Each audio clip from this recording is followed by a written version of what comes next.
আসসালামু আলাইকুম রহমতুল্লাহ। প্রিয় শিক্ষার্থীবৃন্দ, আশা করি তোমরা সকলেই ভালো আছো। আজকে আমরা নবম শ্রেণীর ইংরেজির দ্য সেন্স অফ বিউটির 16তম পর্ব নিয়ে হাজির হয়েছি। তো চলো শুরু করা যাক। The body paragraph. You can use more. তুমি আরও ব্যবহার করতে পারো বডি প্যারাগ্রাফস, অনুচ্ছেদের মূল অংশ। বাট দিস এসে, কিন্তু এই প্রবন্ধটিতে, ইট ইনক্লুডস 3 প্যারাগ্রাফস, 3টি অনুচ্ছেদ অন্তর্ভুক্ত রয়েছে। The body paragraph. You can use more body paragraphs, but this essay, it includes 3 paragraphs. অনুচ্ছেদের মূল অংশ। তুমি আরও অনুচ্ছেদের মূল অংশ ব্যবহার করতে পারো, কিন্তু এই প্রবন্ধটিতে 3টি অনুচ্ছেদ অন্তর্ভুক্ত রয়েছে।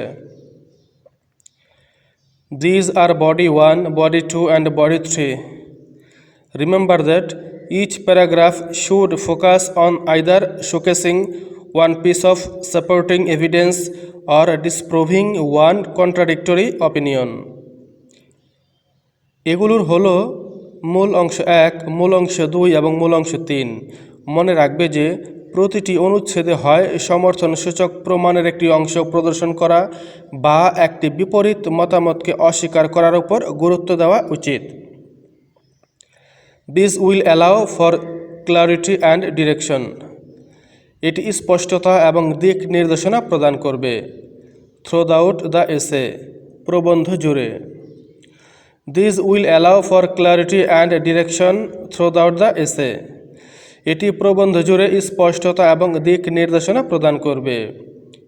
Now you have to move. এখন তোমাকে স্থানান্তর করতে হবে your 3 decided arguments, তোমার 3টি সুনির্দিষ্ট যুক্তি, to each of the body paragraphs, প্রতিটি মূল অনুচ্ছেদে। Now you have to move your 3 decided arguments to each of the body paragraphs. এখন তোমাকে তোমার 3টি সুনির্দিষ্ট যুক্তি প্রতিটি মূল অনুচ্ছেদে স্থানান্তর করতে হবে। Then add evidence and examples. তারপর প্রমাণ এবং উদাহরণ সংযোজন করো। You can use the following template. তুমি নিম্নলিখিত নমুনা ব্যবহার করতে পারো to write all your body paragraphs, সমস্ত মূল অনুচ্ছেদ লিখতে। You can use the following template to write all your body paragraphs. তুমি তোমার সমস্ত মূল অনুচ্ছেদ লিখতে নিম্নলিখিত নমুনা ব্যবহার করতে পারো। Body paragraph 1, topic sentence. This is the first reason, এটি প্রথম কারণ। ফর ইউর আর্গুমেন্ট, তোমার যুক্তির পক্ষে। লিস্টেড ইন দ্য থিসিস, থিসিসে উল্লেখিত। Body paragraph 1, topic sentence. This is the first reason for your argument listed in the thesis. অনুচ্ছেদের মূল অংশ 1, মূল কথা বা বিষয় বাক্য। থিসিসে উল্লেখিত তোমার যুক্তির পক্ষে এটি প্রথম কারণ। সাপোজ, মনে করো। ফর দ্য বডি প্যারাগ্রাফ 1, মূল অনুচ্ছেদ 1-এর জন্য। অফ আওয়ার আর্গুমেন্টেটিভ এসে, আমাদের যুক্তিমূলক প্রবন্ধের। দ্য ফার্স্ট আর্গুমেন্ট ইজ, প্রথম যুক্তিটি হল, লার্নিং মোস্টলি হ্যাপেন্স, শেখার বেশিরভাগই হয়ে থাকে। থ্রু কমিউনিকেশন অ্যান্ড ইন্টারেকশন, যোগাযোগ এবং মিথস্ক্রিয়ার মাধ্যমে। মিথস্ক্রিয়া মানে পারস্পরিক আলোচনা, পরস্পর আলোচনার মাধ্যমে।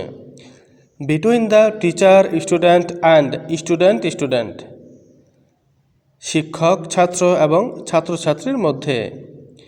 Suppose, for the body paragraph 1 of our argumentative essay, the first argument is learning mostly happens through communication and interaction between the teacher student and student student.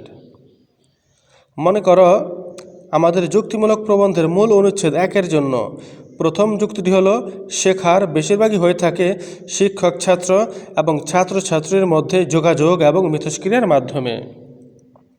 Template. One of the primary reasons why dash is because dash. নমুনা, কেন dash হয় তার প্রাথমিক কারণগুলোর একটি কারণ dash, এখানে কারণগুলো দিতে হবে। উই মে রাইট, আমরা লিখতে পারি। ওয়ান অফ দ্য রিজনস, একটি কারণ হলো, হোয়াই অনলাইন লার্নিং, অনলাইন শিক্ষা কেন, can't replace face-to-face learning is that ক্লাসে বসে শেখার জায়গা দখল করতে পারে না। Learning is a two-way process, শেখা একটি দ্বিমুখী প্রক্রিয়া। And people learn better through interaction, এবং মানুষ মিথস্ক্রিয়ার মাধ্যমে আরও ভালো শেখে, অর্থাৎ পারস্পরিক আলোচনার মাধ্যমে ভালো শেখে। We may write one of the reasons why online learning can't replace face-to-face learning is that learning is a two-way process and people learn better through interaction. আমরা লিখতে পারি অনলাইন শিক্ষা কেন ক্লাসে বসে শেখার জায়গা দখল করতে পারে না। তার একটি কারণ হলো যে শেখা একটি দ্বিমুখী প্রক্রিয়া এবং মানুষ মিথস্ক্রিয়ার মাধ্যমে আরও ভালো শেখে। Support your point of view, তোমার দৃষ্টিভঙ্গিকে সমর্থন করো।